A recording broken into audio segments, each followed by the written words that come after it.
kwan ombulu duto mogo to biro nyiso ni en jaloch. To kamano kotimore to ji ariyo motelo ka koro gin mana ji ariyo kende bende biro nuoyo ombulu.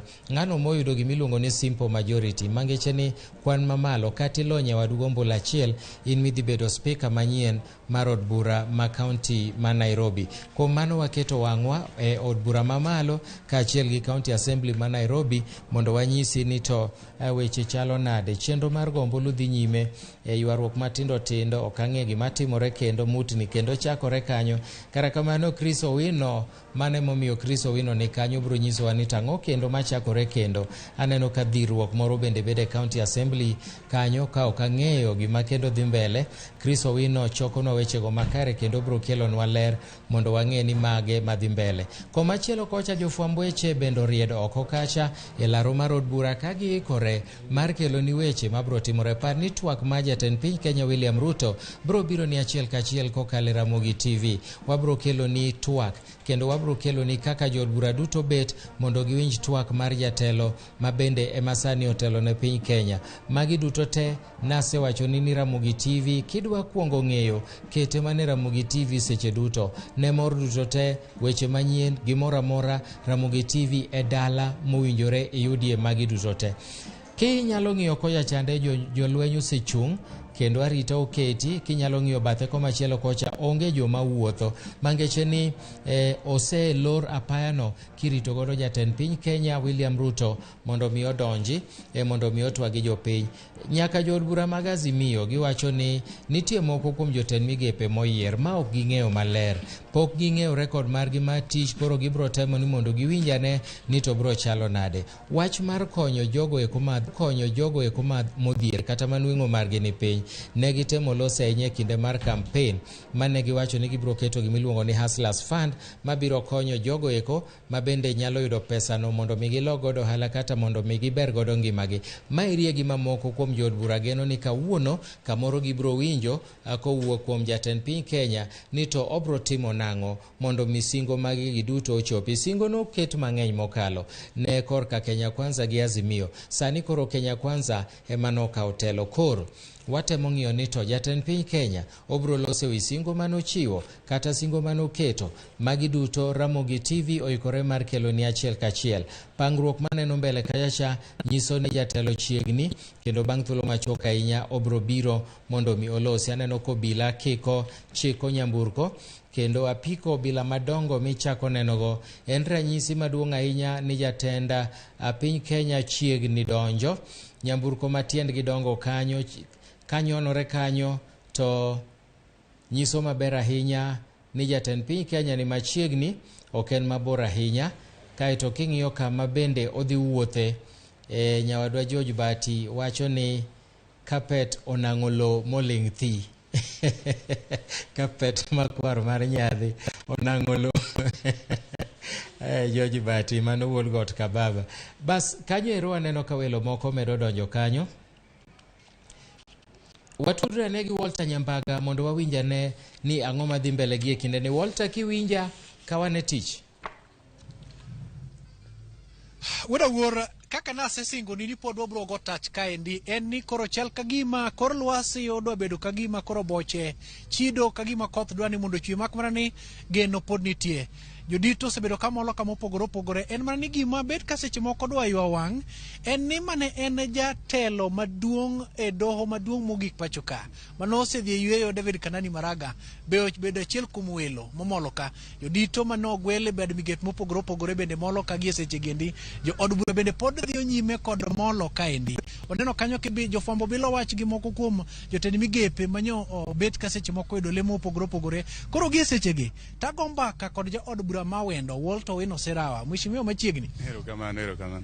Iwinjori nade seche gi ng'eni chuny nitiere malit nitie mamor tahinya to dhano koro gombo winjo weche opogore opogore ahinya gi seche gi madhi mulo ngima oganda. No ka jo od bura moko bonjo moko bende wacho ni kaka to maduong' ma bende gijoga ni koro nyaka gi daga diri mantiere ni ngima nyaka koro dhi nyime.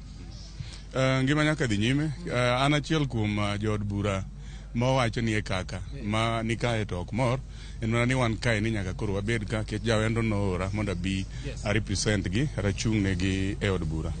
Koro wan kae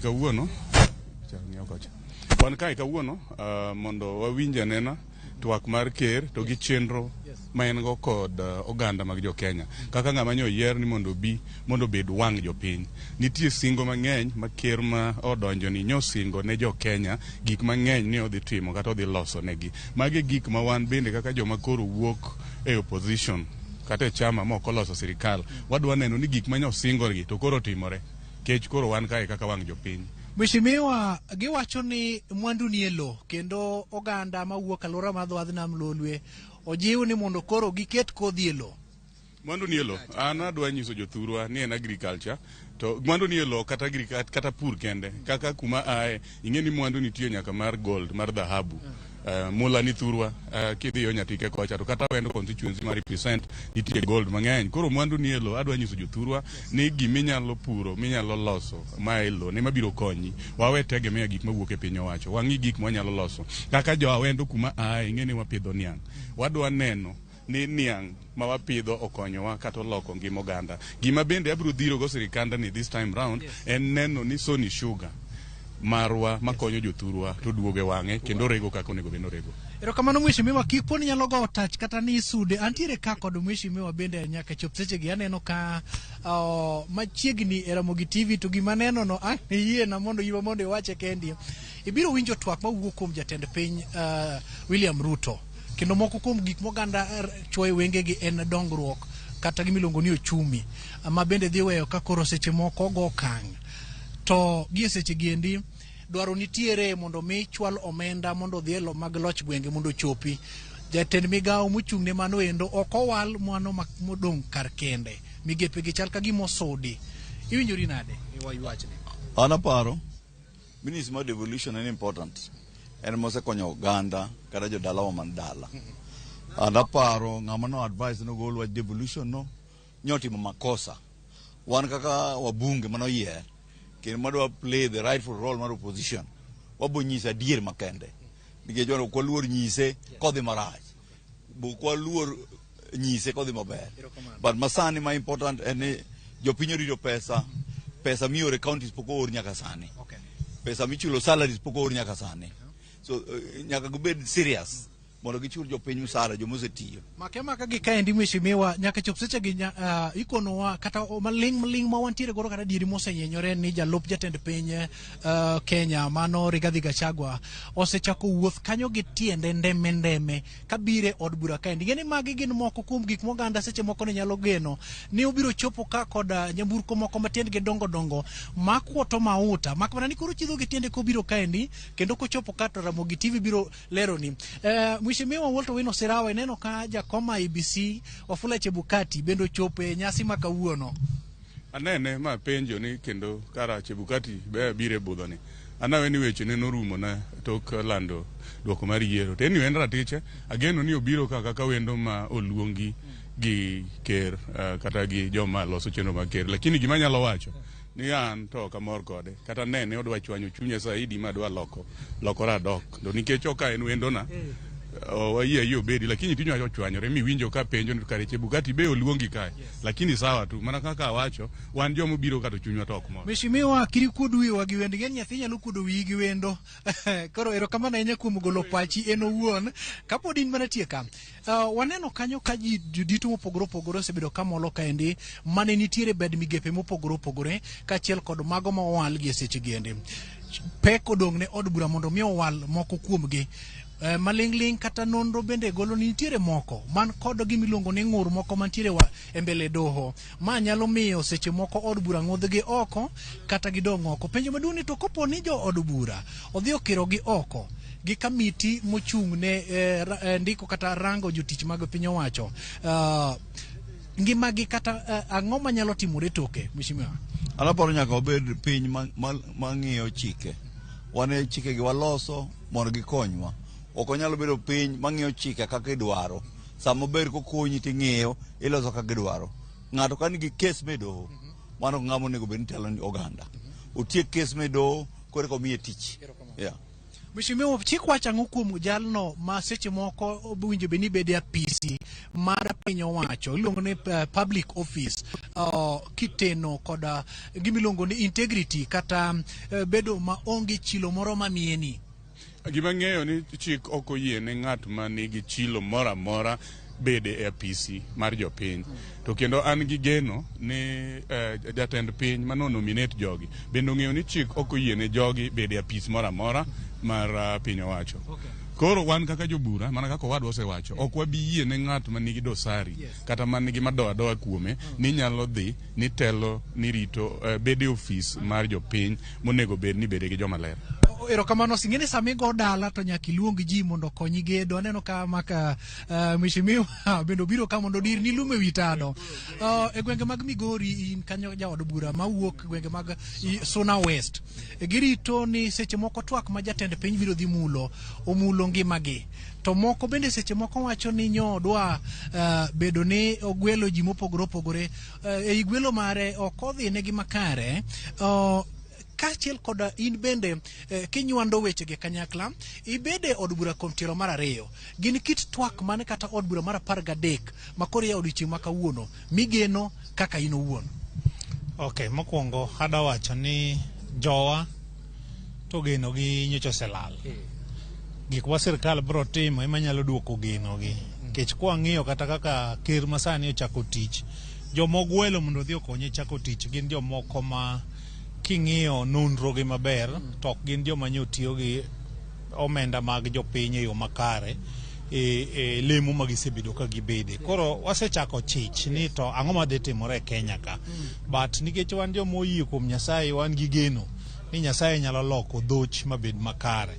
Nikech nowacho ni mafuta beche biro dok piny, sani korko dhi malo, mogo beche biro dok piny, odhi malo.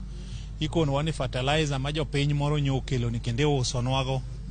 Koro fertilizer kidambo do machiegi ma ridhe makae donge kecho nigo. Koro miyo wan warito winjo gimodwa wacho, ok wadwa paro ne gimodhi wacho, to wawinjo gimodhi wacho, gik modhi wacho go ema koro wang' wago kogno. Nikech wacho wach lemo Mheshimiwa kaendi maling'ling moko nyothinyore nitie kaka achiel kuom jodito mawuok e kaunti ma Migori ne apgi nyalo lwaro yudo migepe moko ma seche moko ne nyalo kelo dongruok. Agero ni sekwanya nyaka chop seche gi jo Migori wacho ang'o? Ng'eny jo Migori to nyicha onge geno nikech ng'ama nyoka oker ni nyok ng'atwa. Koro ng'ata ma nyalo mino ne wanyalo wacho ni en kare, but aparo ni ng'ama ne ochung' ne jalup ker machon e Migori ne en governor wa machon. Kane ber to kaka ne giparo no miye no irwaneno koko miye, but sirkal pod duong' samoro moko mopogore to kuom CS no irwaneno kwa ae no, but wan gi geno ni samoro PS wabro yude gimoro. Kokamano to mano sirkandgi wegi tim kaka gidwaro. Geno nitiere ni seche moko weche biro twagie kama mulo CDF to nyadi mang'eny CDF ni mosebedo ka konyo rowere yudo lai mag somo ponono odhi kako dhini makoro gikone ni othinye oko. Chal ka gima teko ma ja od bura nitiere godo nyalo dok chien e cholo dongruok ahinya to mamulo weche mag somo. Gima ng'eyo ni jatelo ma wiye ne kare ok nyalo golo CDF ok konyo wajumbe kende, to konyo jomoyiero wajumbe manyiso ni gin jo Kenya. National government CDF en pesa makonyo oganda, nyithindo mag somo in terms of bursary, gero skunde, gero barabeche madhi e skunde, konyo pi e skunde, nyao buses, gero ka police, gero ka dio, ka assistant chief. Kum jodito mabiro winjo gino ma jatelo biro wacho na singo ni kanyo ni igeno ni jalup jatend piny Rigathi Gachagua nyalo chopo ka bed king'eyo ni motelo ne mano bed achiel kuom jogo ma kawuono okawo gimiluongo ni route 11 tiende no chiedho gi tiende kachiel kuwuok e pisi mare kendo biro kaendi na achiel kuom jodito mabiro teno jatend piny mondo mi obed moko kuom welo madhi loso kod jo Kenya kokale od bura ma kawuono.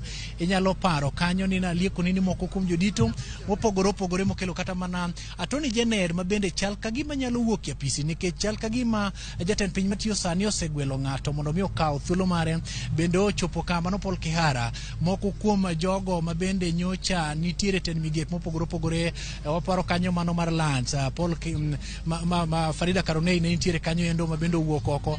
To koro gie seche giendi aloso mana gi mheshimiwa thuolo machuok kende kaso dhi. Mheshimiwa, karibu na utapata nafasi ya kuongelesha Kijaluo kwa mara ya kwanza, ambayo itakuwa jambo la muhimu sana. Utuelezee kufikia sasa itakuwa bunge la 13. Tunatarajia na President William Ruto kuhutubia wananchi kupitia bunge. Hili jambo huenda itagusia masuala ya usalama, mambo ya elimu na vitu zingine. Kwako ni nini kikubwa ambayo wewe mwenyewe unaitarajia? Kwanza kila mtu lazima ajue ni mara ya kwanza baada ya uchaguzi rais atakuwa na wakati wa kueleza sana sana bunge mwelekeo wake iko namna gani, atakuwa anafanya kazi na bunge namna gani, nini anatarajia kutoka bunge.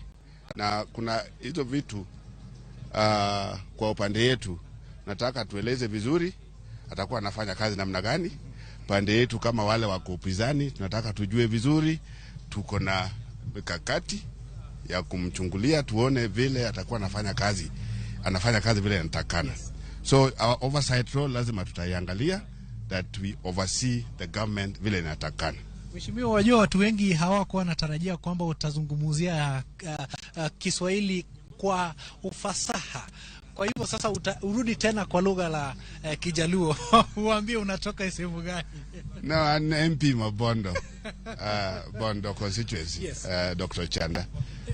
Ago gombaka gi Dr. Chande mabet kaseti moko gwenyowa gi dhok mar Swahili niendi. Mheshimiwa, nitiere dongruok ma nyaka chop seche gendi gombo ni mondo jatend piny ochwal kotenre kata mana gi loch gwenge. Sia kata Chande koro ni kod governor manyien mabende nosewacho ni nitiere kaka to moro chal ka gima nitiere agucho menda mano treasury masiaya.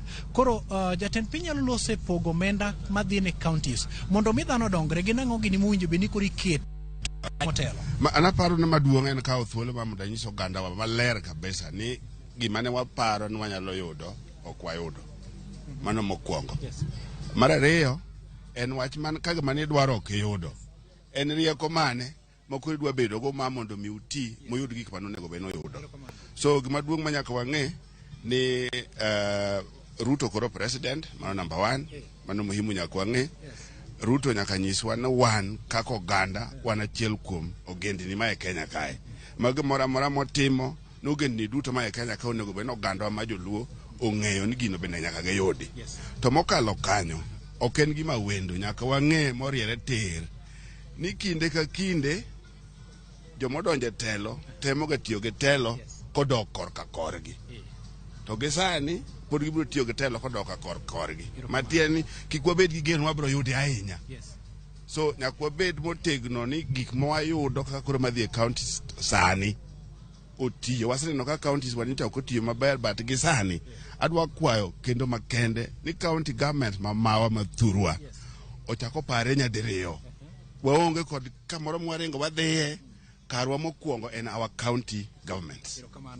Mheshimiwa, ingeni wendo ber gi ndala reyo inyalo poko miye gembe mondo udhi odo, inyalo do thuolo ma donje od bura. Nyakoro moga ja gomba kanyo ge od bura ma Bondo Chanda. Aloso kod okil Kamaloka Tom Ojienda ma en senator ma Kisumu. Mheshimiwa, ngamo lony korka chike.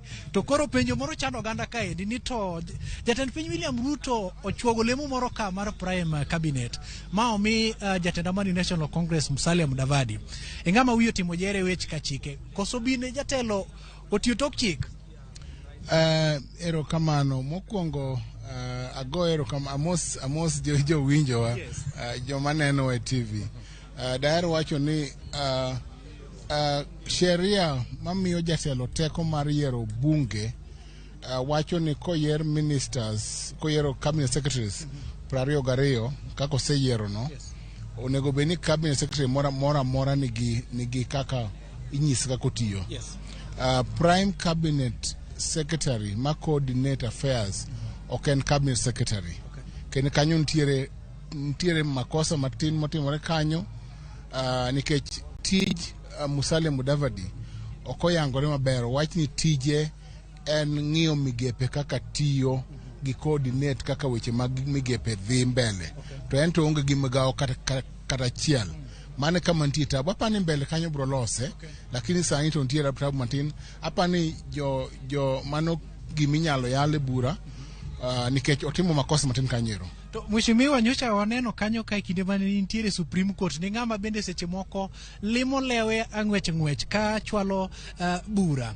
Donge paro ni nitiere ng'at moro manyalo ndonyo ng'wech mondo dhi e doho kalore kod kakikete ni obuono chik okalo chik wach ni koro ere yo minyalo mondo mi ngirange go maber. Ing'eni teko mar president nigi teko mar create office ang'eni nigi teko mar year office kata kelo office e yo moro moriere ka koro odwa loso mar CS odwa loso e yo moro mopogore administrative secretary modwa loso ni oluwo yor public service basi loso maber mano nigi teko koro aparo ni mbele kacha ang'eno obro luwo yo moro mondo losi to kapok olosi sani to nitie kako ketho chik apani nitiere rawere moko bro dhi e court mondo lo wachnero. Koro ka ing'iyo chik to chal kagima jatend piny odwa kier matin to mak mana ni en bende en kod teko mar chuogo moko kuom apisi ma dho kizungu luongo ni executive orders. Koro nitie kaka executive orders gin limited ni gin kod giko margi ma ok onyal muomo.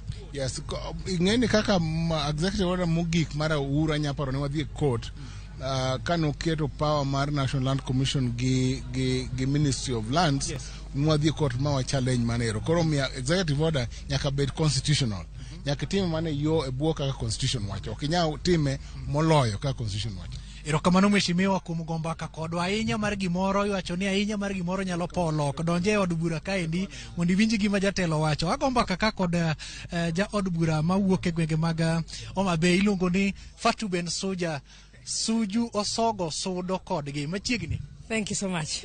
Irio maber. Antiere agamo yweyo kendo bende Ramogi osebedo ka nitiere kanya kane piny koro kichopo koteko mathoth to pimnwa ni to ginang'o gini migombo winjo madhi mulo dwaro mar jok mamine e twak mar jatend piny William Ruto. Erokamano ahinya an kaka Joyce Atino Sogo Ben Suda e twak mar president odiochieng' ma kawuono adwa winjo ni mine okaw kapu maduong' malo kepni duto te madhano dhi bedo go e Kenya kama ngima nikech mine jopith mine jonyuol mine machandore mine mong'eyo weche mopogore opogore to ang'eyo ni adwa winjo ni to chandruok mar mine mar loko e migawo mar ohala mine oting' malo machalo nade e migawo mar hola giduoko e wiye be diduoke piny kaka nyalore piny moloyo kaka entie nikech wachandore wan mine wawinjo matek e chirni mag mine adwa winjo weche moko ni chiro kiotimo an adwa winjo ni chirni ol thogol e counties anyo mabeto kura rache mogik nikech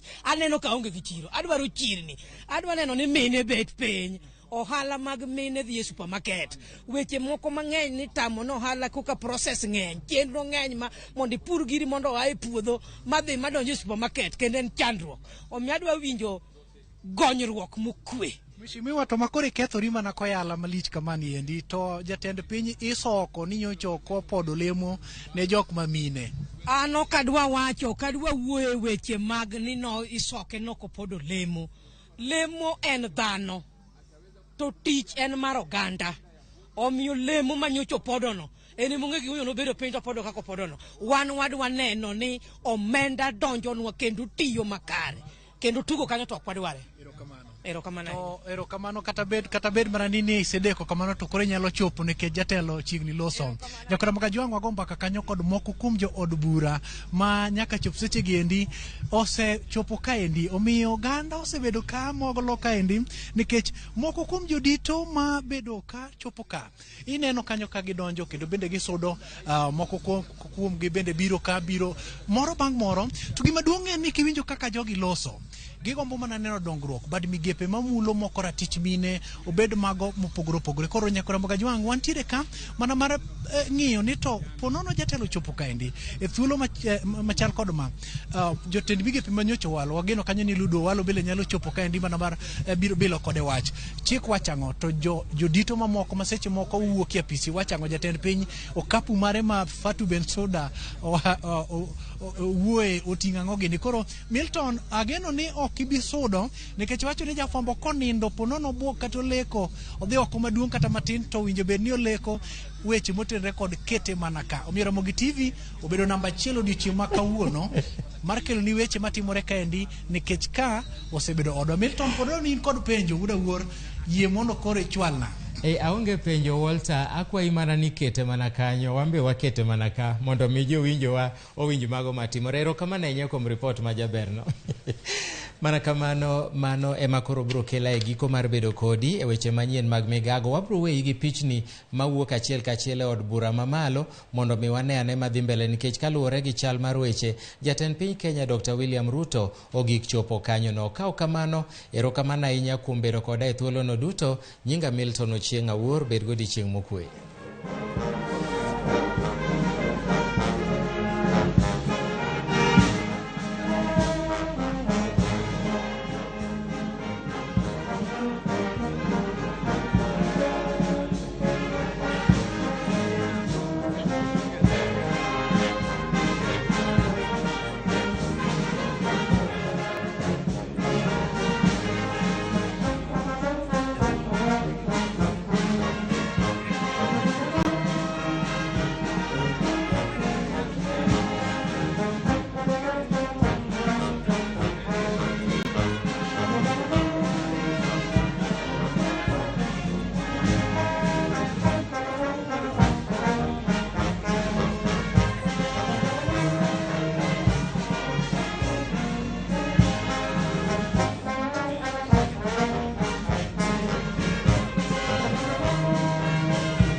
Your Excellency, may I have your permission to carry on with the parade song?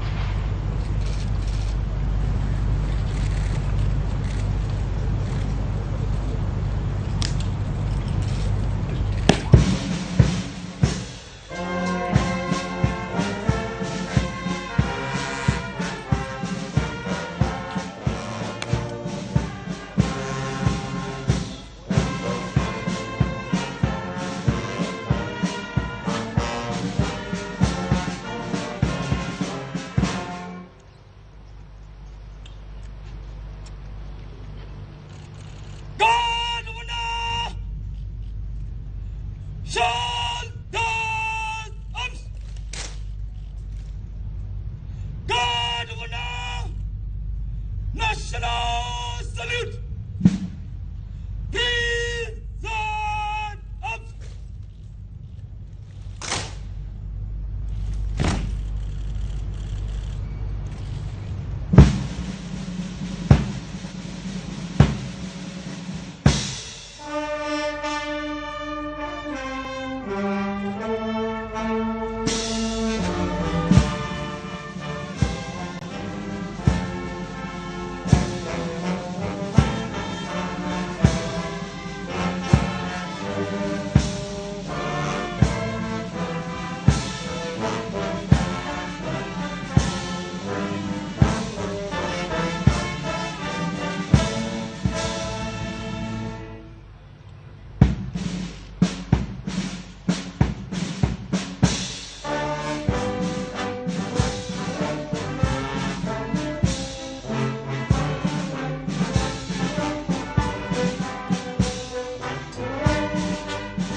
Yeah!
What?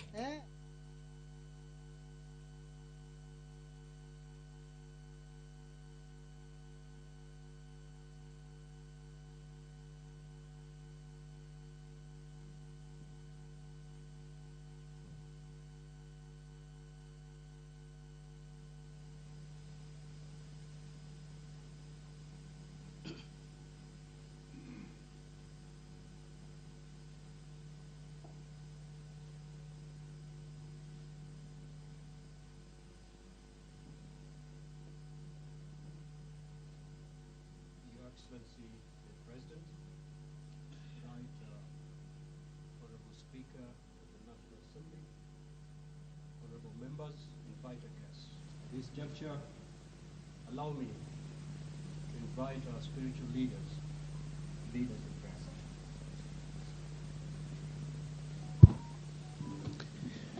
May I request we bow before God in prayer.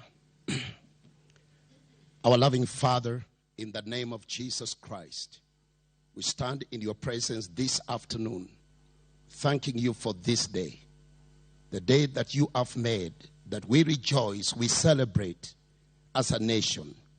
Thanking you, Lord, for coming through for us in the concluded elections, and much more so, dear Father, for giving us a leadership that will lead this country into divine purposes.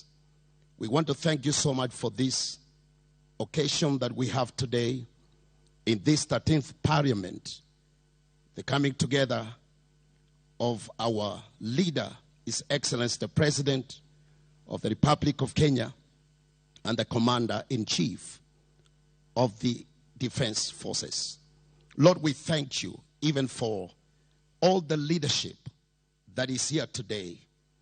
We thank you for every Kenyan that is watching and participating in today's occasion, right here at home and wherever our people are. We pray that today shall mark the beginning of great things for this nation. Father, we thank you for the peace that you have given us in our country. We thank you so much, Lord, for the tranquility that we are experiencing. Lord, we thank you for the cohesiveness. And we thank you for giving us a leadership, dear Father, that will lead this nation towards your will. So we commend ourselves and we commend this occasion, this afternoon, into your hands, that you'll come through for us. Loving Father, we ask that your presence fill and saturate this house.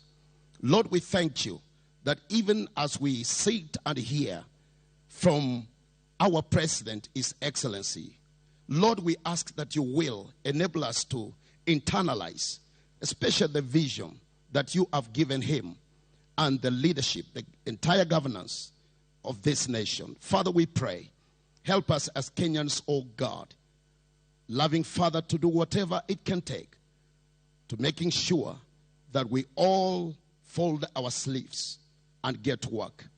Because, dear Father, this nation needs your intervention, economically and in all ways. So be with us this afternoon and let your presence fill this house. In Jesus' name we pray. Amen.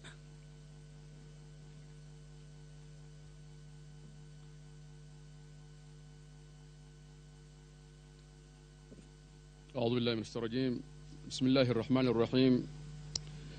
In the name of Allah, most gracious and most merciful, praise be to Allah, the Lord, the creator and sustainer of all creations. You alone we sincerely worship, and you alone we humbly ask and pray for your help and assistance in everything we do and undertake. Guide us, O Allah, to the right and straight path that would grant and lead us to the success in our world and in the hereafter, when we will all be meeting and assembled before you for accountability and final judgment on our deeds in this world.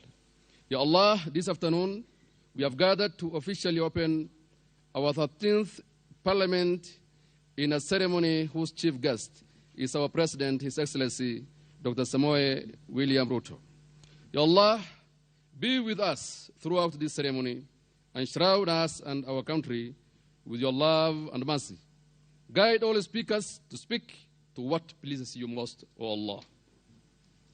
We thank you for giving the Republic of Kenya with the President, governors, members of National Assembly, senators, and members of county assemblies through a democratic and peaceful election process. O God, you have chosen members of the National Assembly and entrusted them with the delicate task of making critical decisions through legislations, oversight, and to provide general and special leadership. Ya Allah, I commit them to you to grant them and all our leaders Solomonic wisdom, correct and right vision, and strength to deliver their task and mandate in the best manner that will please you, O Allah. May they dispense their mandate fairly and with justice in serving your servants as ordained in your holy book, the Holy Quran, verse 135 of Surah An-Nisa. O you who believe, stand out firmly for justice as witness to Allah, even though it be against yourselves or your parents or your kin, be he rich or poor. Allah is a better protector to both than you. So follow not the lust of your hearts, lest you may avoid justice. And if you distort your witness or refuse to give it, verily, Allah is ever well acquainted with what you do. I pray that you grant them love, unity, and cooperation among themselves so that they could discharge their task effectively and efficiently. Allah grant them and their families good health and long life so that they continue serving citizens of this country in the manner that pleases you. Ya Allah, we pray that you shower your blessings on our nation, our people, our leaders, and all our work, especially this gathering and all its participants. Grant us peace, love, unity, and prosperity. The nation is facing myriad of challenges. Drought is devastating and taking lives of innocent and less privileged people. High cost of living is no better. Corruption by dishonest and greedy public servants remains the worst and the most difficult challenges our nation ever faced. My special prayers is for blessed rainfall, the leaders to honestly address and discharge their duties, to take their mandate head on the corruption, and resuscitate and revive the economy. May peace and blessings of Allah be upon the messengers of Allah and on all righteous men and women ever lived on this earth. Amen.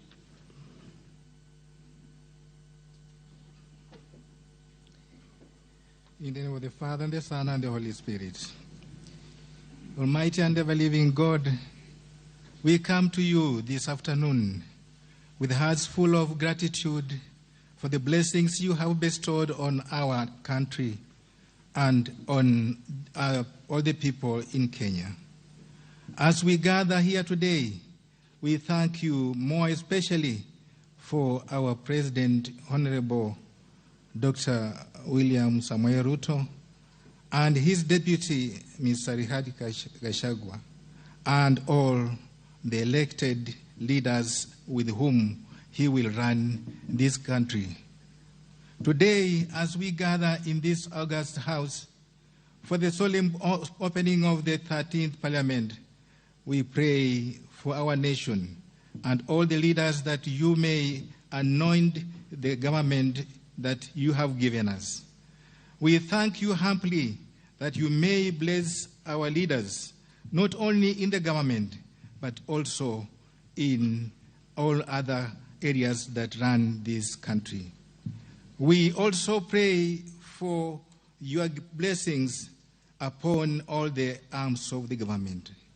Bless all the members of the executive, the legislature, and the judiciary, so that they may dispense their duties with integrity and respect for the rule of law.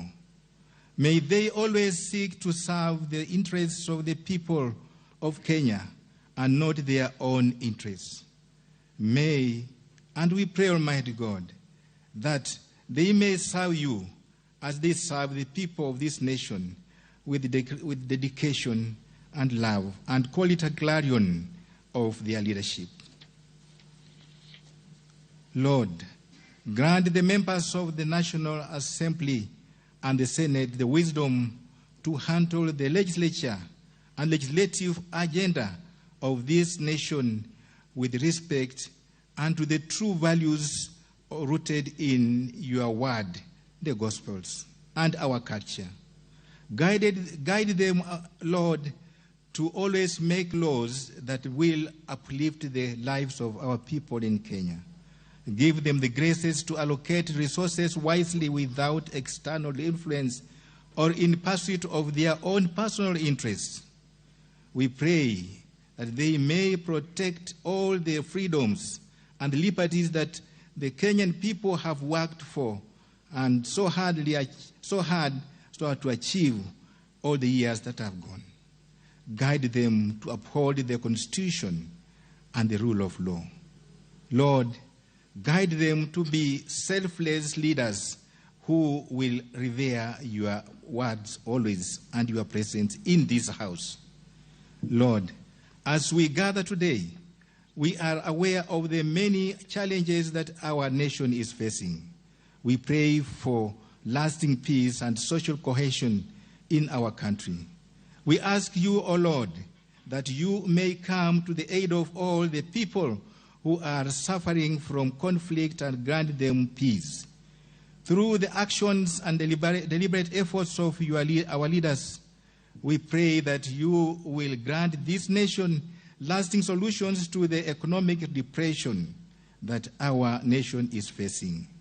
May our leaders move with speed to address the drought situation that is threatening the lives of millions of Kenyans and the insecurity that is experienced all over in the country. We also pray that you, Lord, you may touch the hearts of the people of Kenya and all people of goodwill, so that they may come to the rescue of all who suffer the need of food, water, shelter, and health. Grant us your peace, grant us your solace, and grant us your tranquility as we go into this session. We ask this through Almighty God, His Son, Jesus Christ, our Lord, forever and ever.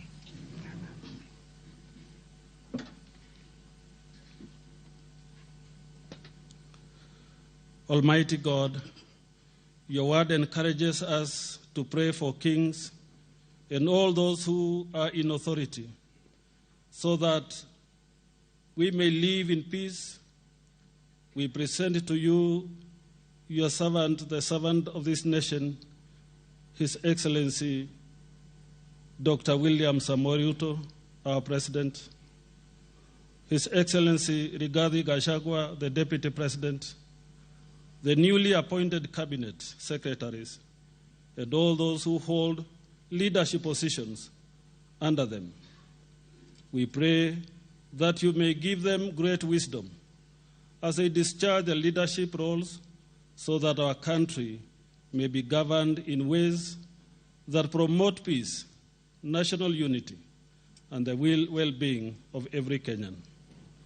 May you enable the President and all his advisors to constantly hear and obey your voice in discharging their duties.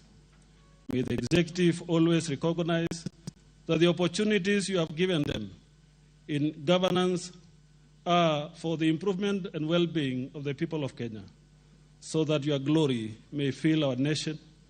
Lord, protect them, all these your servants, together with their families, from any danger that may befall on any one of them, and from any other agents that distract their leadership dispensation.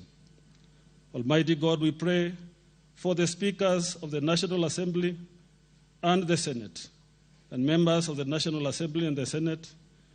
We thank you for the just laws that the last Parliament passed during their term, and pray that these laws will be used to promote justice in our land. May you endow our members of Parliament, current 13th Parliament and Senate, wisdom as they debate and formulate new laws.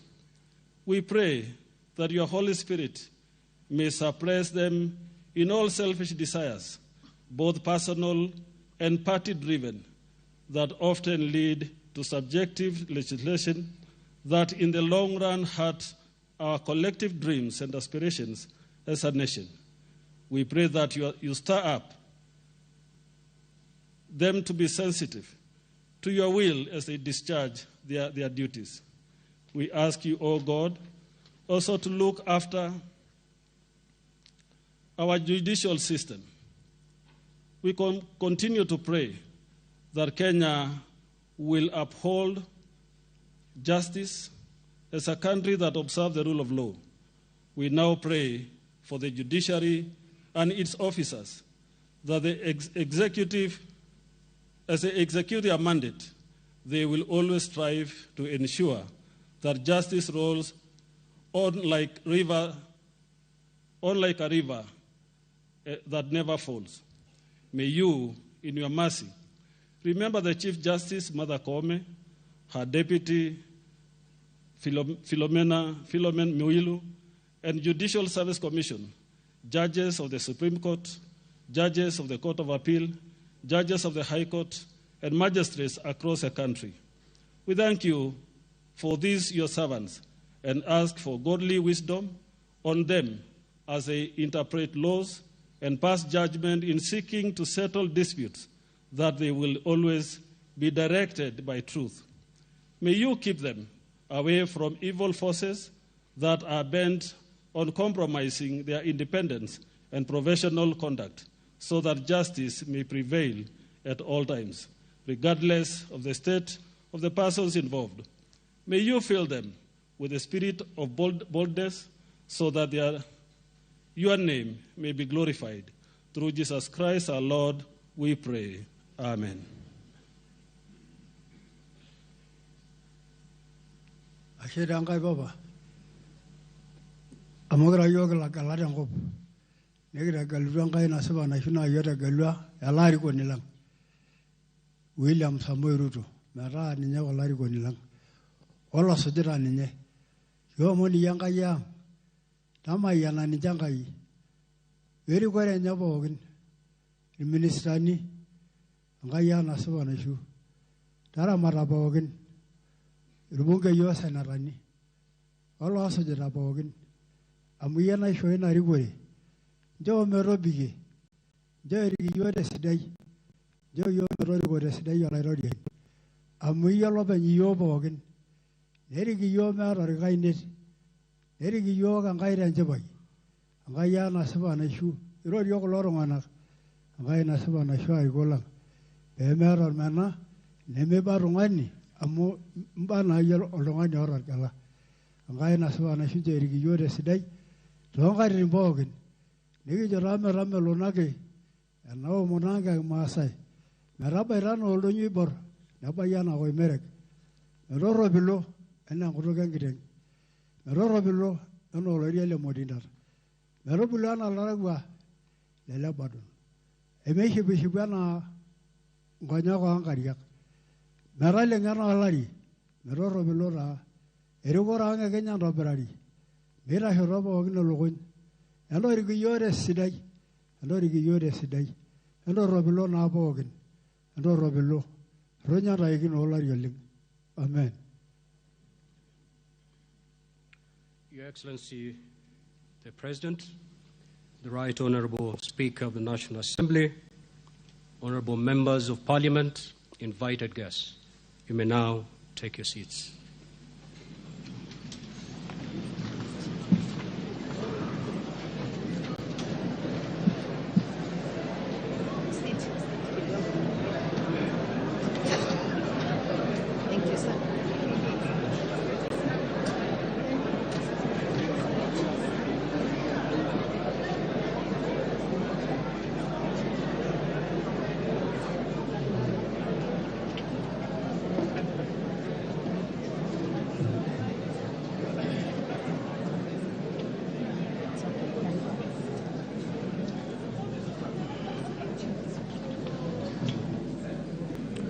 Order, members.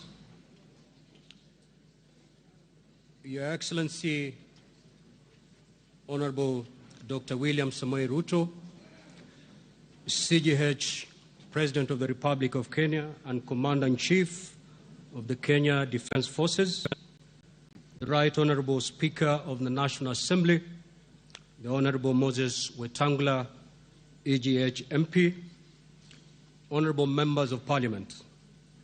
Article 132.1 of the Constitution of Kenya requires the President to address the opening of each newly elected Parliament.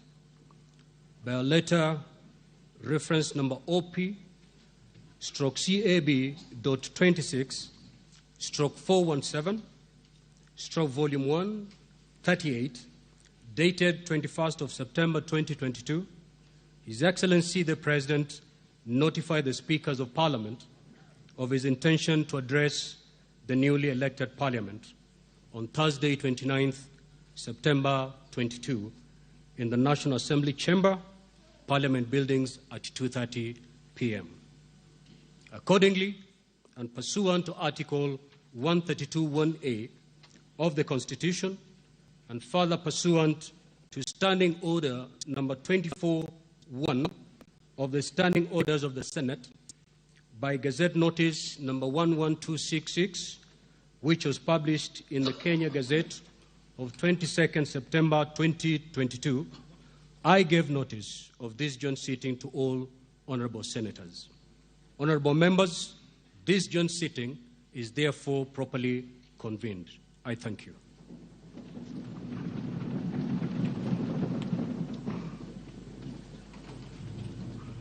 Your Excellency, Honorable Dr. William Samoei Ruto, CGH, President of the Republic of Kenya and Commander-in-Chief of the Kenya Defense Forces, the Honorable Speaker of the Senate, Right Honorable Amason Kingi, the Honorable Lady Justice Martha Koome, EGH, Chief Justice and President of the Supreme Court of Kenya, Honorable Members of Parliament, members of the Diplomatic Corps, distinguished guests, ladies and gentlemen. Article 132.1a of the Constitution of Kenya requires the President to address the opening of each newly elected Parliament. In this regard, pursuant to the provisions of Article 132.1a of the Constitution and the provisions of Standing Order number 21 of the National Assembly Standing Orders, and by Gazette Notice number 11265, which was published on 23rd September 2022, I gave notice of this joint sitting to the members of the National Assembly. Accordingly, honorable members, this joint sitting is properly convened. Your Excellency, it is also custom of Parliament to recognize invited guests seated at the Speaker's row, the public servants' bench, and the Speaker's gallery. I therefore wish to recognize the following guests who are seated in the Speaker's row. Her Excellency Mama Rachel Ruto, First Lady of the Republic of Kenya, and members of the First Family, His Excellency Rigathi Gachagua, Deputy President of the Republic, and Mama Pastor Dorcas. We are also pleased to host the former Vice President of the Republic, Honorable Musalia Mudavadi, EGH. Also in the Speaker's row this afternoon are former Speakers of the Houses of Parliament, the Right Honorable Justin B.N. Muturi, my immediate predecessor, and the Right Honorable Governor Kenneth Lusaka, EGH. Your Excellency, allow me to also recognize the chairperson of the Council of Governors, the Honorable Anne Waiguru, EGH, who is the Governor of Kirinyaga County. Also present is the Honorable Johnston Sakaja, Governor of Nairobi County, the Honorable Martine Moshisho, Chairperson of the Deputy Governor's Caucus, who is the Deputy Governor of Kajiado County. Also in the Speaker's row is the Honorable David Maraga, EGH, former Chief Justice of Kenya. I equally recognize one George Luchiri Wajakoya, who was a presidential candidate. in the last general election. Your Excellency, last but not least, allow me also to give a special mention of the Chief of the General Staff, General Dr. Robert Kariuki Kibochi, and the respective service commanders, the Deputy Inspector General of the National Police Service, and other leaders of our disciplined forces that are all seated at the bar of the House. We remain grateful for their distinguished service to this nation. Honorable members, distinguished guests, ladies and gentlemen, it is now my singular honor and privilege to invite His Excellency the President of the Republic of Kenya and Commander-in-Chief of the Kenya Defense Forces to address this special sitting of Parliament. I thank you. Your Excellency, please address the joint sitting of the Houses of Parliament.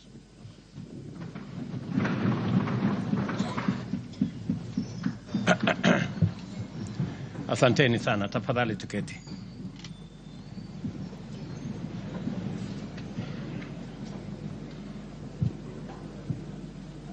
The Honorable Speakers of the National Assembly and Senate, Honorable Members of the National Assembly and Senate,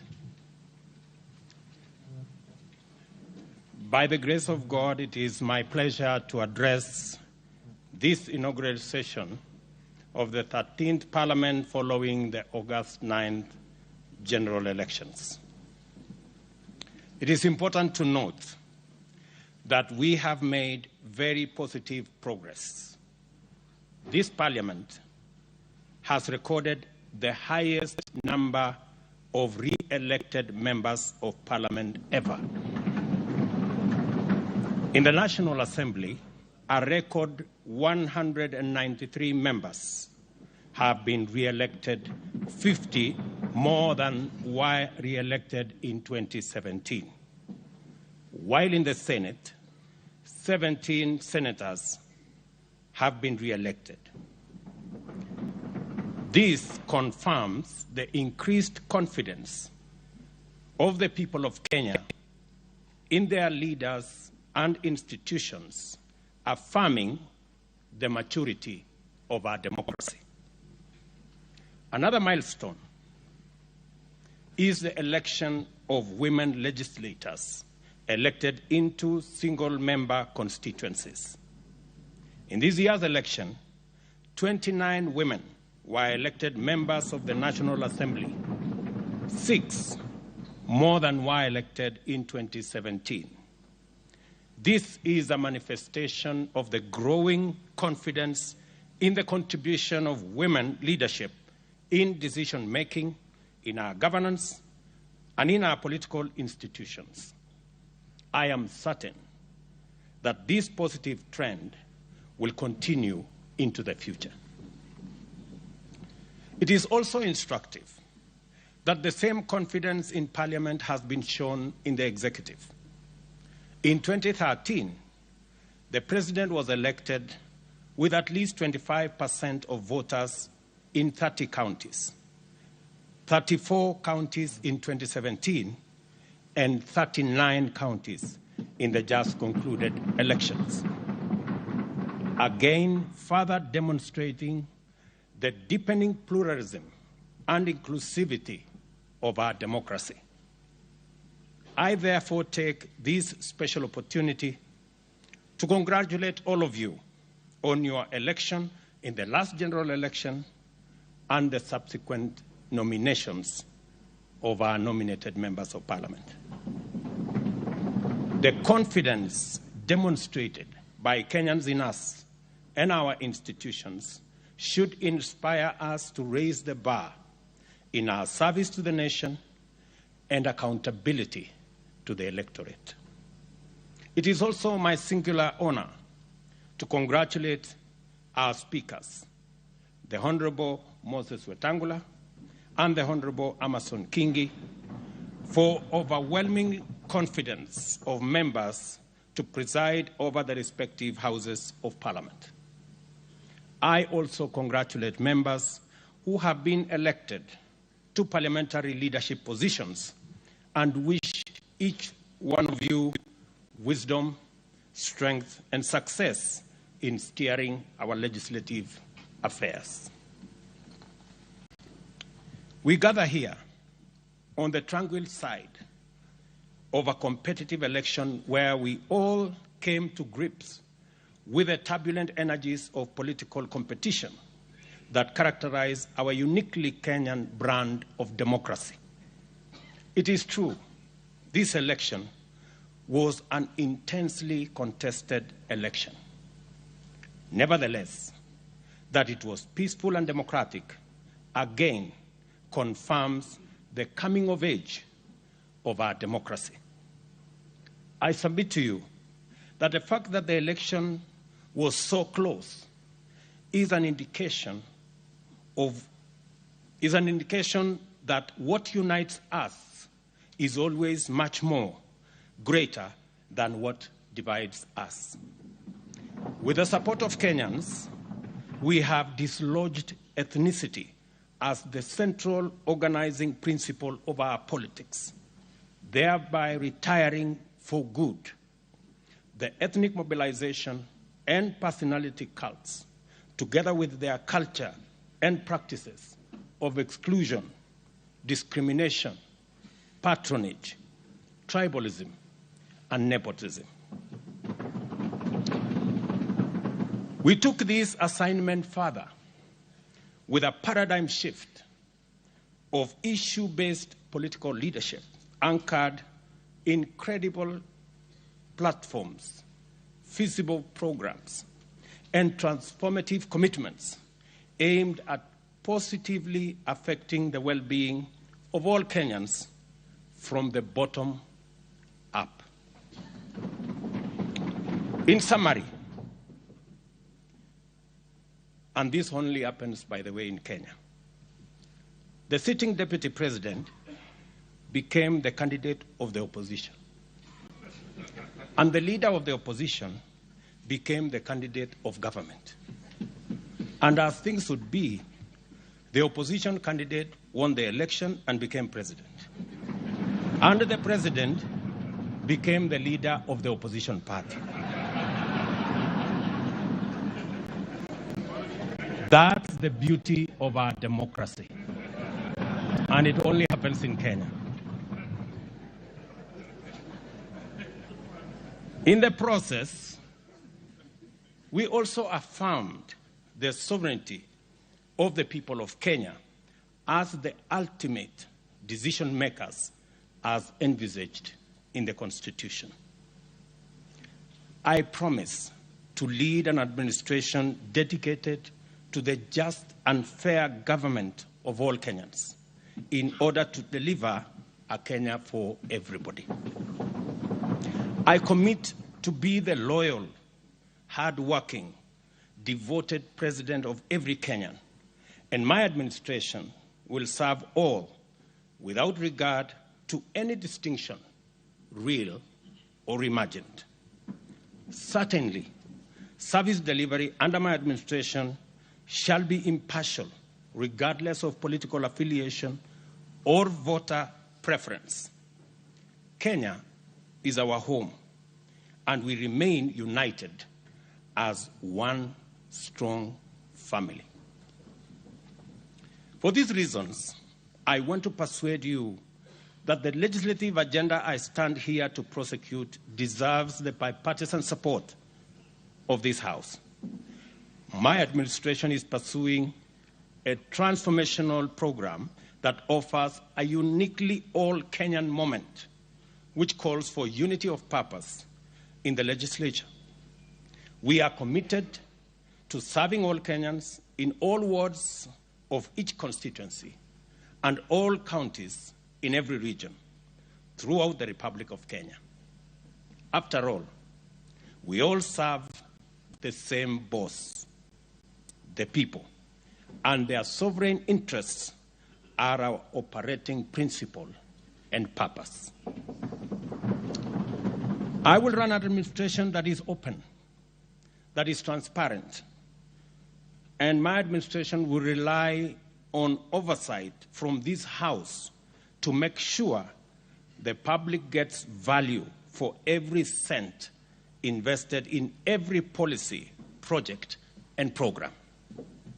Consequently, I ask Parliament to consider a mechanism in the standing orders to facilitate cabinet secretaries to articulate government agenda, explain policy, and answer questions on the floor of the House to enhance executive accountability to the people of Kenya through their elected representatives. On this matter of oversight and holding government accountable, my administration commits to restore the place of Parliament in our democracy by respecting the autonomy and oversight authority of Parliament on the executive. Equally, I am a firm believer in democracy and the rule of law. That is why my first executive action when I took office was to undo a legacy of acts and omissions that had incrementally undermined the independence of the judiciary. For avoidance of doubt, the judiciary is an arm of government just like Parliament, and my administration will be intentional in respecting the constitutionally mandated systems of checks and balances. It is in this spirit that I will be seeking additional resources to support the bottom-up scaling of justice and empower the judiciary to acquire capacity and develop the infrastructure needed to more efficiently adjudicate and expeditiously conclude corruption cases, commercial disputes, and all other matters that today are a huge backlog on the judiciary. Honorable members, to implement the pledges and commitments set out in our plan, my administration is committed to investing in the requisite enablers and infrastructure to provide a sound foundation for its execution. These are interventions intended to create a conducive environment for effective, efficient, and sustainable realization of our national transformation. We are on a mission to dramatically scale up productivity in agriculture and make sure that every Kenyan farmer, fisherman, and pastoralist contributes to sustainable economic growth by contributing to adequate and affordable food, generating greater incomes, and producing the raw materials required by the agro-industrial and manufacturing value chains. This will boost Kenya's export performance and create millions of jobs. Consequently, we have been deliberate in our efforts to restore sanity and introduce greater responsibility in the management of public resources. One significant intervention is the resolve to abandon consumption subsidies in favor of supporting and investing in production. This is why we have made available fertilizer to our farmers at cheaper rates of 3,500 per 50 kilogram bag, down from 6,500. We are exploring further mechanisms to bring these prices down. We have an obligation to redeem our pledge to our small traders, the hawkers, the mamambogas, the bodabodas, that every person who sells any good or service gets to work and earns a decent livelihood enough to place them on the path to wealth through saving and investment. The hustler economy has to flourish and form the foundation of broader economic transformation while catalyzing the widening of the national revenue base. Our agenda here is to take necessary measures to create an enabling environment for business people to thrive and decriminalize enterprise. Affordable credit makes a huge difference in the rate of business growth. Access to affordable credit is like a magic formula. The current Credit Reference Bureau approach of blacklisting debtors is zero-sum, punitive, and has arbitrarily locked millions of businesses out of the credit system. It is time to shift the formula to a credit scoring system which allows lenders to apply customer segmentation and at the same time end the stigma of blacklisting. We have held productive conversations with operators of the Fuliza and M-Shwari platforms on the modalities of reducing their lending rates. I am happy to report today that yesterday our engagement finally culminated in undertaking by the platform operators to reduce the cost of credit by 50%, and this is a significant step towards unlocking billions of shillings needed to spur economic activity by once again expanding financial inclusion. My administration will allocate resources every year to the Hustler Fund, from which micro, small, and medium enterprises can access affordable credit to start and expand their businesses. I promised yesterday that we will leverage on technology in the management and disbursement of these funds. And shortly, we will be bringing to this House the legislation and the regulatory framework to operationalize this fund. There is tremendous opportunity for this House to fully take up its role in resolving the systemic issues of limit to access affordable homes and affordable financing. This administration will unlock housing for the nation by doing a couple of interventions. Number one, we will work on the provision of land for affordable housing, both public and private. And number two, we will provide access to affordable and stable financing for those engaged in social, affordable housing across the country. These two measures will allow us to undertake mass housing production and thereby shape our approach to urban development and spatial planning, which, unlike before, will deliver sustainable and inclusive human settlement. I also wish to express our intention to bring to this House legislative proposals to provide a framework for a housing offtake plan, which will create incentives for developers to invest more money into our housing strategy and on the strength of guaranteed offtake of completed units. To actualize the enabling infrastructure, we intend to take the following steps. A public-private partnership funding framework is envisaged for large capital projects. In order to achieve our target of raising access to water from the current 60% to 80%, Kenya shillings 500 billion is required.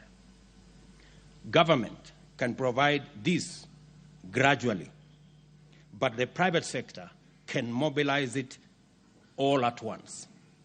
We will thus adopt a public-private partnership framework by entering into water purchase agreements with investors. I have already instructed the PPP unit at Treasury to work on the regulations that will facilitate the mechanism like we have in our energy sector for investors to work with us on a formula under a water purchase agreement instrument. This way, we will achieve water for all in less than a decade. Concerning electricity, we shall facilitate the development of innovative and effective modalities to provide better off-grid systems, including enabling consumers to form small cooperatives for that purpose. And in health, we are bound by duty to take measures to make universal health coverage a reality and liberate Kenyans and their families from the threat of harrowing poverty that stalks them every time a family member falls seriously ill. In our plan, and through your support, we will restructure our primary health system so that we put more resources into promotive, preventive, and early diagnosis.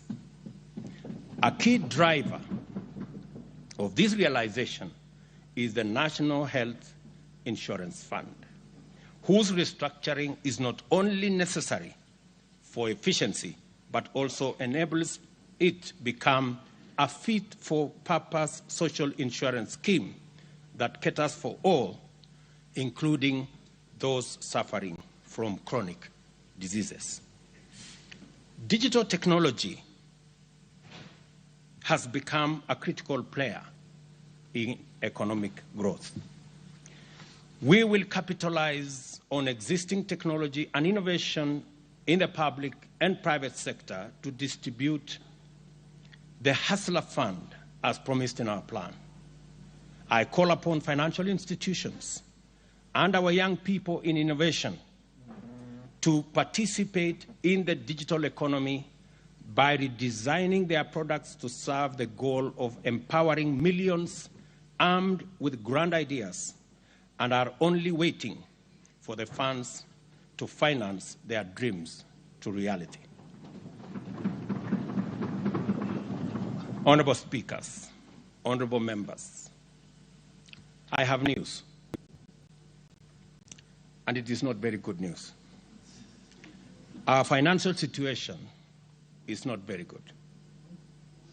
For Kenya to grow to an upper income country, we need to invest at least 25% of our GDP.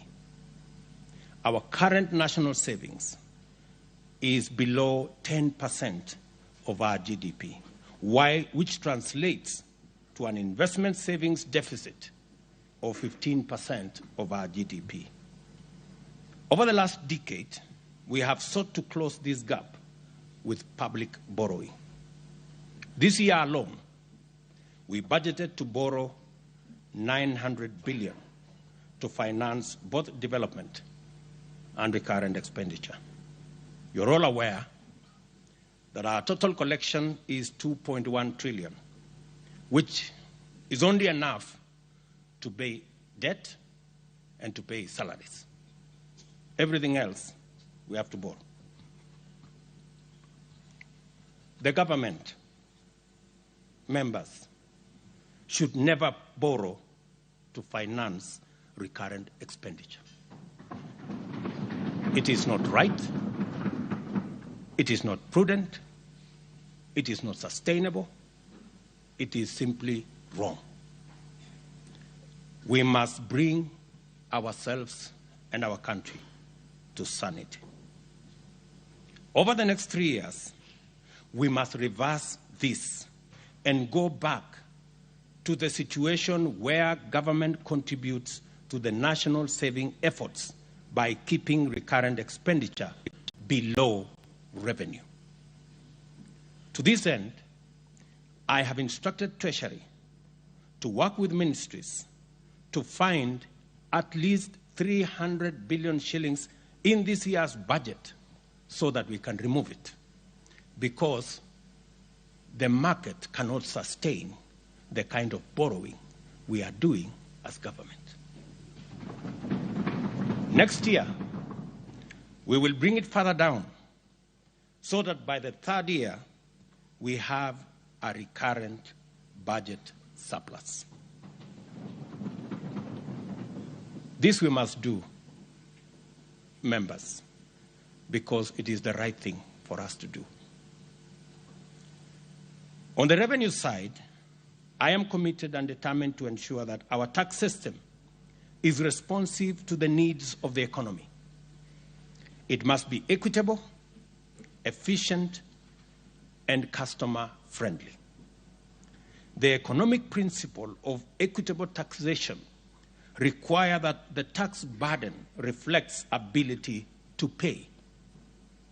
This is best achieved by a hierarchy that taxes wealth, then consumption, then incomes, and lastly trade, in that order of preference, so that those who are wealthy and have the capacity to pay should pay more, and those at the bottom of the pyramid should pay what is proportional. This is best achieved by our tax regime that is different from our current tax system, which falls way far short of this. We are overtaxing trade and undertaxing wealth.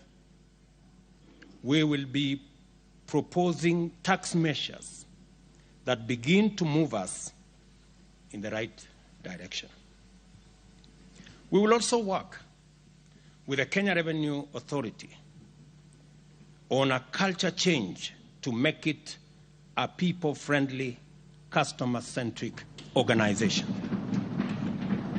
I am of the view that we should rename it the Kenya Revenue Service in line with the proposed transformation.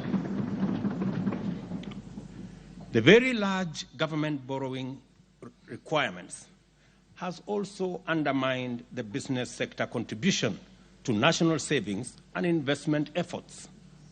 These measures, outlined above, will also address the problem of government crowding out the private sector from the credit market.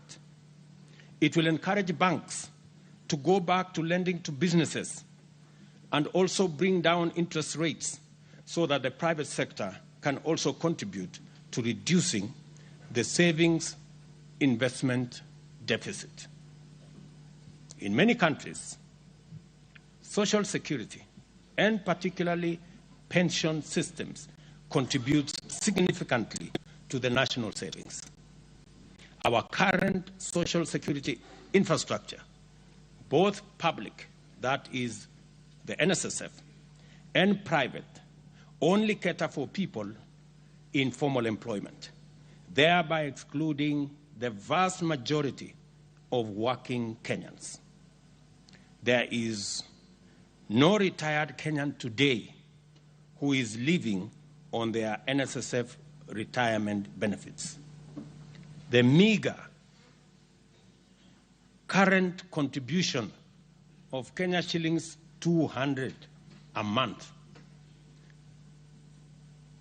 adds up to 72,000 over 30 years. There is no rate of return on earth that can grow this into an adequate pension.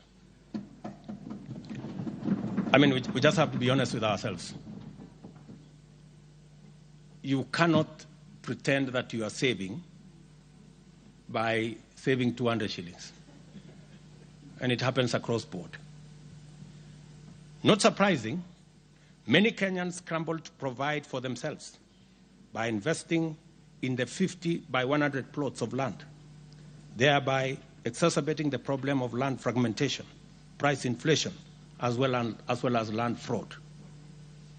We intend to overhaul our social security infrastructure to make it inclusive.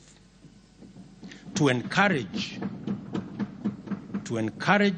those excluded to save, I will be proposing a national savings drive to encourage those in the informal sector to set up their retirement savings plan. For every 2 shillings saved in the scheme, up to a maximum of 6,000 a year, the government will contribute a shilling for every 2 shillings saved by the private sector.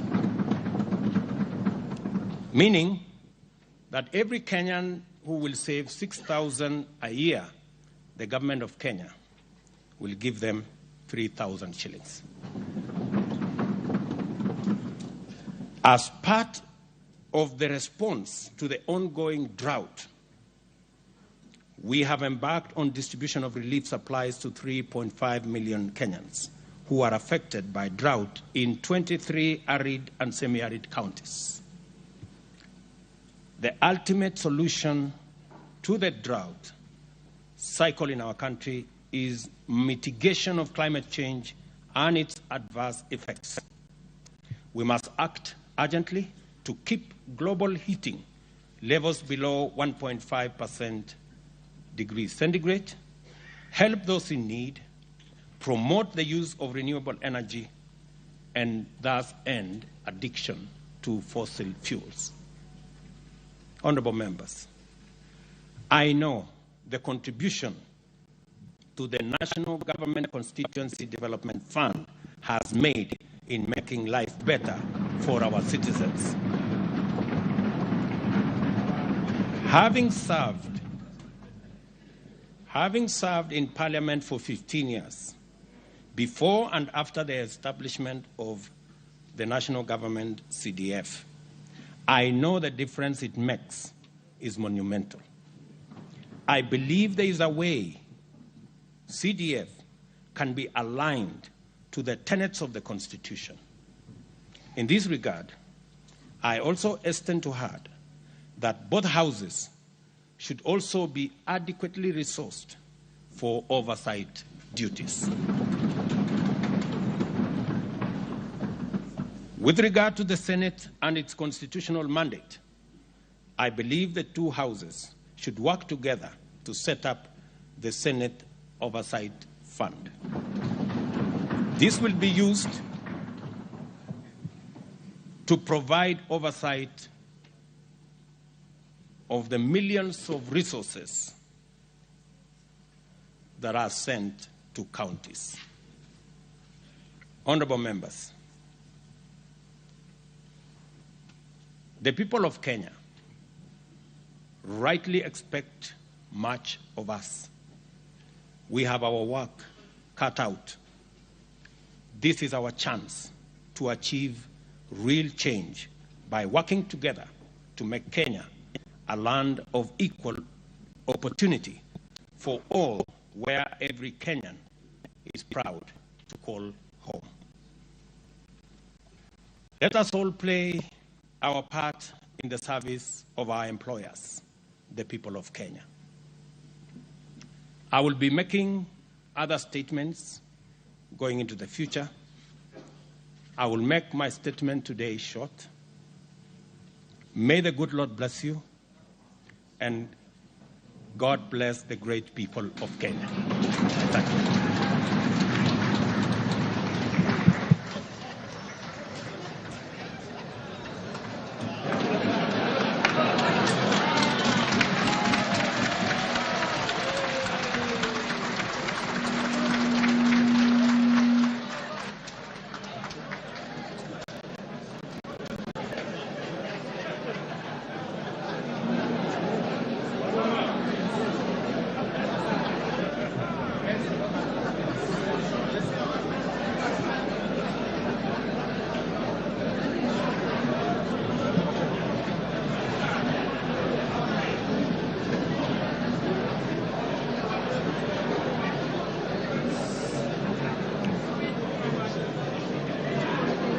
Honorable members, kindly let us take our seats.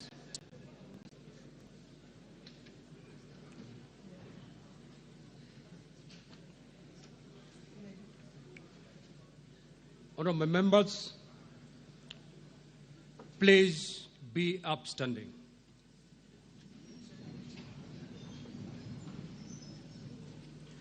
Your Excellency, the President, the Right Honorable Speaker of the National Assembly, honorable members, we have come to the conclusion of the business of the day, and it is now time to adjourn. The Senate stands adjourned until Tuesday, 4th of October 2022 at 2:30 p.m. in the Senate Chamber, Parliament Buildings. Honorable members, the National Assembly will equally stand adjourned until Tuesday, 4th October 2022 at 2:30 p.m. And before we adjourn, my apologies to the members of the judiciary, those who carried my speech, left out the acknowledgement of our members of the judiciary present in the House. Apart from the Chief Justice, we also have the Deputy Chief Justice, Honorable Philemon Mwilu. We have Justice Daniel Musinga, President of the Supreme Court, of the Court of Appeal. We have Lady Justice Hannah Okwengu, Justice of Appeal. We have Honorable Justice Eric Ogola, Principal Judge of the High Court. We have Honorable Lady Justice Maureen Onyango, Principal Judge of the Employment and Labor Courts of Kenya. And we have the Honorable Anne Amadi, Chief Registrar of the Judiciary. Your Excellency, honorable members, may I take this opportunity to invite all honorable members and our guests to our reception at the Parliament courtyard. May I also request all honorable members and our guests that you remain standing in silence in your places until the procession of His Excellency the President, the speakers, the Supreme Court judges, and the spiritual leaders leave the House. If the Honorable Chebukati is present in the House, we also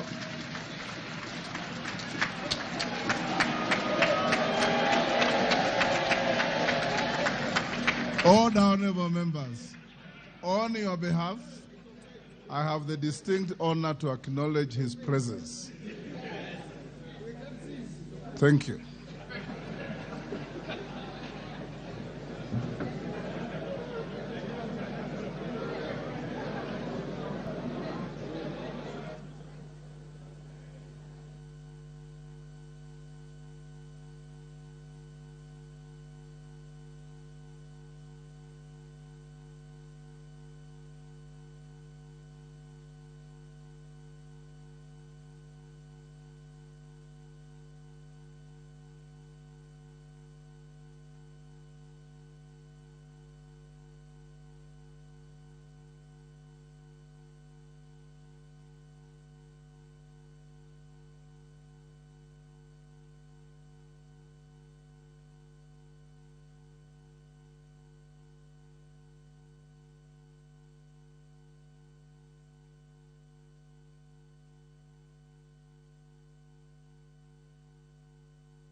Bein kod penjo mora mora.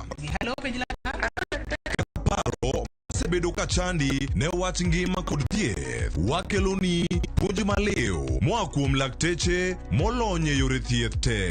Biro tero wachiel kachiel e yor puonj. Koro ka laktar oseneni owacho ni nigi tuo mar kansa, ma ema bedo ga stage mar 2. Chieng' wuok tich nyaka tich abich, wakeloni lakteche mopogore opogore mabiro puonji gimoro amora e wach thieth kod bedo gi ngima makare. Riwri kod Ruth Otieno saa 12 e penj laktar mana e Ramogi TV.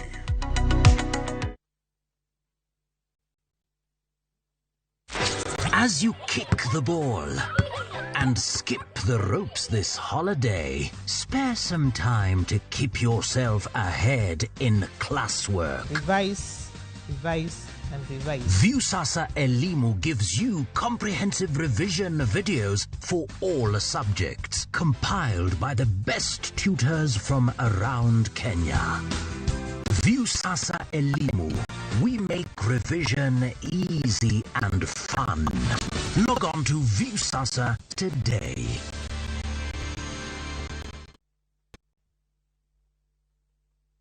Mashabiki chungu nzima wanaendelea kushinda bonuses nononono kwa Shabiki Jackpot Mbao.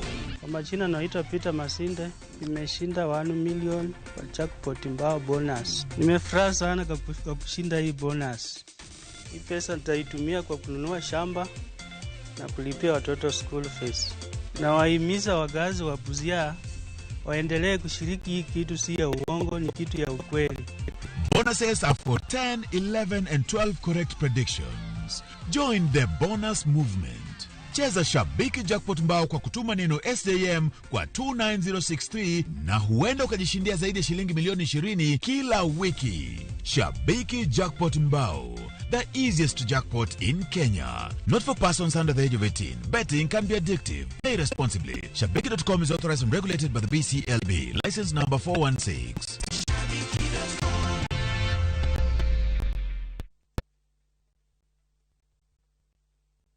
Enjoy View Travel, affordable holiday packages. Kenya's #1 travel agent and online booking platform.